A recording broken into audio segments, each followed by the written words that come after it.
Hi everyone, so welcome to Toofani Pahadi channel students. तो आज हम ट्रांसलेशन का पार्ट नंबर 3 डिस्कस करेंगे, राइट। तो आज थोड़ा इंट्रोगेटिव सेंटेंसेस की तरफ मूव करेंगे।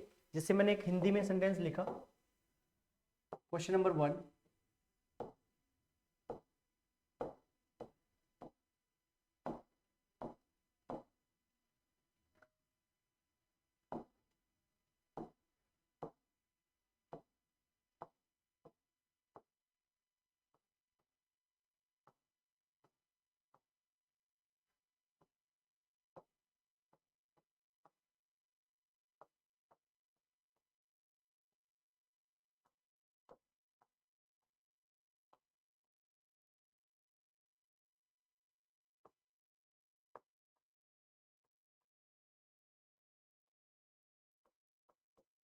राइट, एक सेंटेंस मैंने लिखा है।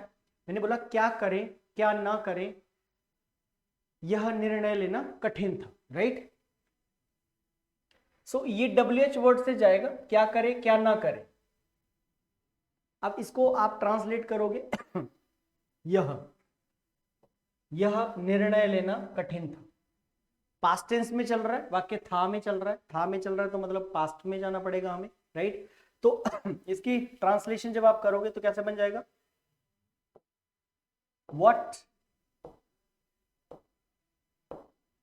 टू डू, क्या करें क्या ना करें, what to do, what not to do,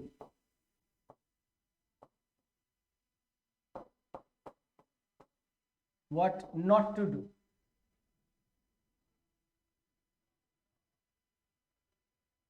right. क्या करें क्या ना करें, what to do what not to do, था, पास्ट में बात चल रही है, ठीक है। तो ये एक तरह से हमारा सब्जेक्ट बना पूरा, राइट। सब्जेक्ट के बाद हमारी वर्ब लिखी जाएगी, क्या करें क्या ना करें, ये एक तरह से सब्जेक्ट है। यह निर्णय लेना कठिन था, तो हमें पता है इंग्लिश ट्रांसलेशन करते हुए कल भी बताया था कि जो वर्ब होती है हिंदी ट्रांसलेशन में एंड में लिखी जाती है, लेकिन जब इंग्लिश ट्रांसलेशन करते हैं तो फिर सब्जेक्ट के बाद वर्ब आती है। वॉज कठिन था, इसको कठिन के लिए आप टफ भी लिख सकते हो, इसके लिए आप टफ वर्ड भी लिख सकते हो, और आप इसके लिए जो है डिफिकल्ट भी लिख सकते हो। तो मैंने चलो यहाँ पे टफ लिख दिया, वॉज टफ टू डिसाइड।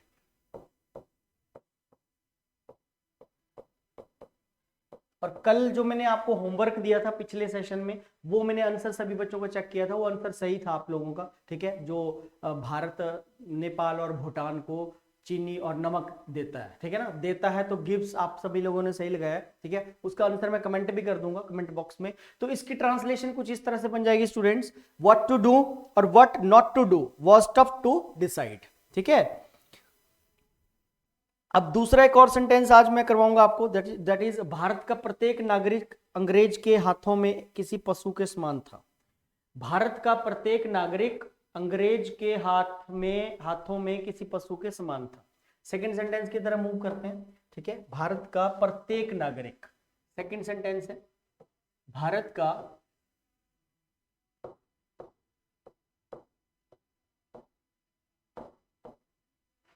प्रत्येक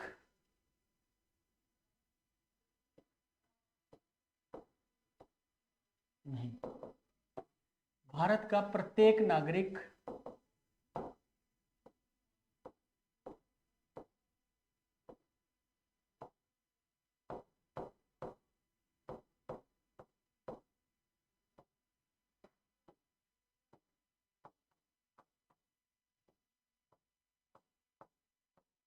अंग्रेजों के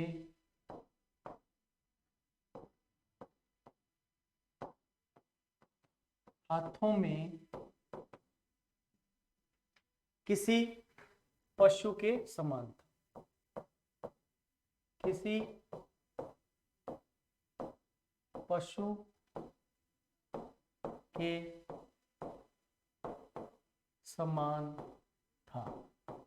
अब समान, ये वो वाला समान मत समझना जो हम सामान खरीदते हैं, समान मतलब इक्वल, इक्वल सेंस में बोलना चाह रहा है, ठीक है। भारत का प्रत्येक नागरिक, अब ये बेसिकली हमारा एक तरह से सब्जेक्ट हो गया, भारत का प्रत्येक नागरिक, राइट। तो प्रत्येक को क्या बोलते हैं, प्रत्येक की जो इंग्लिश बनेगी वो क्या बनेगी ठीक है, एक्चुअली यहाँ पे का हाफ आएगा और यह आएगा प्रत्येक, ऐसे बनेगा प्रत्येक, राइट। प्रत्येक ऐसे लिखते हैं, भारत का प्रत्येक नागरिक। अब प्रत्येक के लिए आप क्या वर्ड बोलोगे, एवरी, एवरी से बनेगा every citizen of India,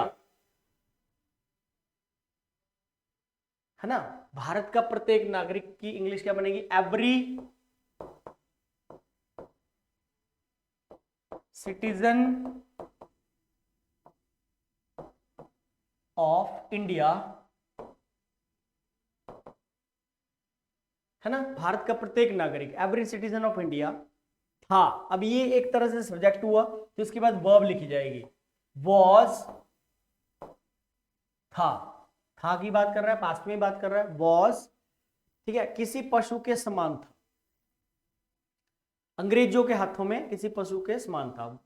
every citizen of India was like an animal, like an animal ऐसे बन जाएगा, like an animal in the hands of English, in the hands of English people लिखना है वो भी लिख सकते हो। Every citizen of India was like, comparison कर रहा है, पशु के समान था, was like an animal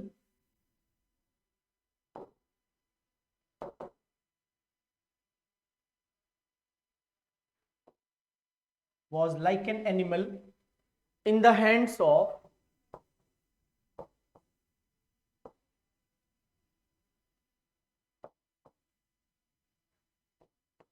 English,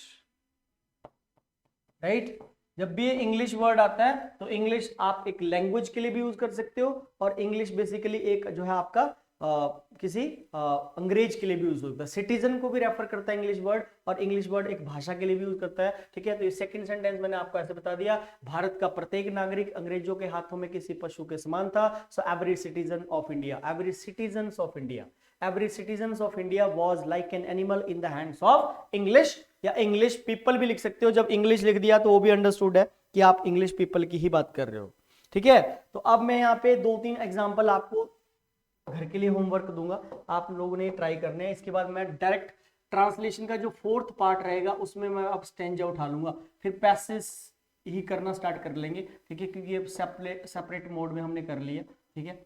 अब पैसेज अगले सेशन से आपको एक एक पैराग्राफ कराने लग जाऊंगा धीरे धीरे, ठीक है, कैसे बदलेंगे, ठीक है। तो कुछ सेंटेंसेस दे रहा हूँ, एक बार इनकी भी आप कमेंट कर लेना, ना आ रहे हो आप वैसे अच्छे बना देते हो, ठीक है। थोड़ी बहुत कई बच्चों में ट्रांसफॉर्मेशन की मतलब सेंटेंस फॉर्मेशन में दिक्कत है, वो पैराग्राफ जब करेंगे तो धीरे धीरे इंप्रूव हो जाएगी, ठीक है। मैंने पहला लिखा कि धूप में दौड़ना, धूप में दौड़ना स्वास्थ्य के लिए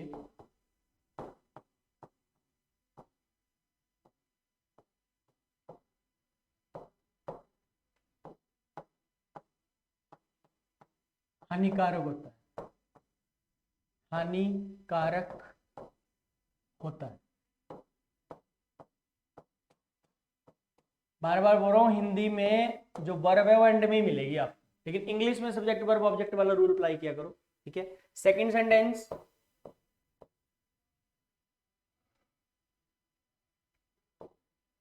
तुम यहां कैसे आए हो,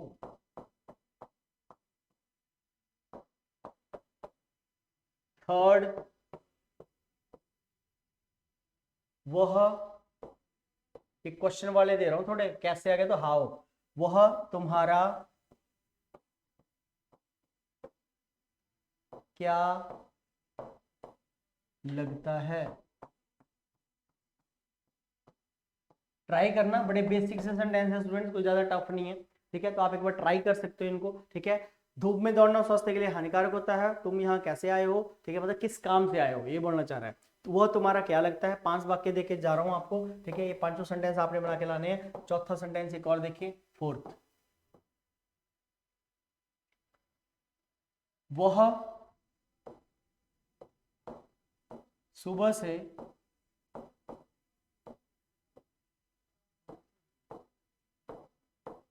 समाचार पत्र पढ़ रहा है,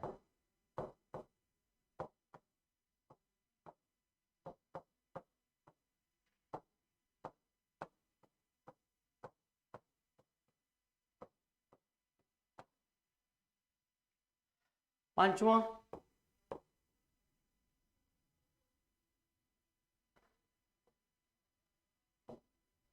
क्या तुम मुझे बेवकूफ बना रहे हो?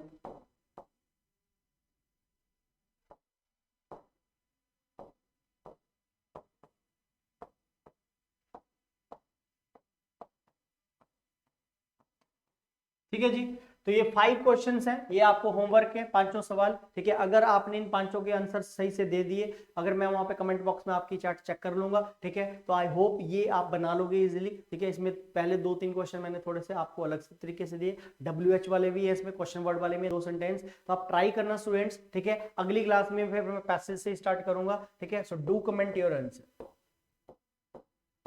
आंसर सभी बच्चों ने कमेंट करना है। ठीक है, कॉपी पेन रखा करो साथ में, जो हम बना रहे हैं अपने नोट्स बनाओ, document your answer, right. Comment section में आप जो है आपने इन सब के जो है ट्रांसलेशन करके बतानी है। ठीक है, ताकि मुझे भी आइडिया लगेगा कि आप इंप्रूव कर रहे हो। वैसे मैंने ट्रांसलेशन देखी आपकी, काफी बच्चे जो सही भी बना रहे हैं। पिछला जो होमवर्क का क्वेश्चन था आप सभी का मोस्टली सही था, गिव्स ही आना उसमें क्योंकि देता है, प्रेजेंट टेंस में जाना था। ये 5 क्वेश्चंस आपको होमवर्क है, इनके आंसर आप कमेंट करें एक बार, और नेक्स्ट सेशन में फिर ट्रांसलेशन का जो हमारा 4th पार्ट रहेगा उसमें मैं आपको पैराग्राफ ही कराना स्टार्ट करूंगा। ठीक है, उसमें हम डायरेक्ट पैसेज करेंगे स्टूडेंट्स। ठीक है जी, तो आज के सेशन में इतना रहेगा, छोटा सा सेशन था, बट अगली क्लास से थोड़ा सा हम पैसेज को बढ़ाएंगे। ठीक है, पैराग्राफ पे ही लेके आऊंगा आपको डायरेक्ट। तो आज के सेशन में इतना रहेगा, thank you very much, take care, see you.